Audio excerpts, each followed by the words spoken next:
Hello friends, how are you? Welcome back my channel. In this video I present to you garden decoration idea. Ornamental gardening involves planting an array of different types of plant pieces to create an artistic outlook pleasing to the eye.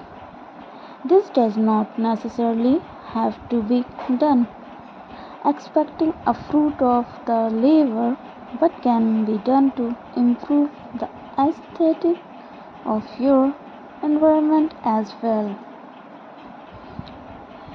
Use terracotta pots.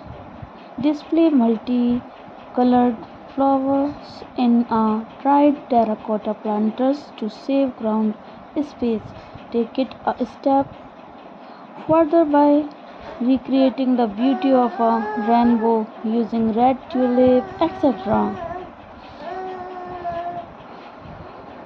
Fill a tray with plant. This metal table, originally intended for serving drink, now overflows with inch moss and succulent on a patio.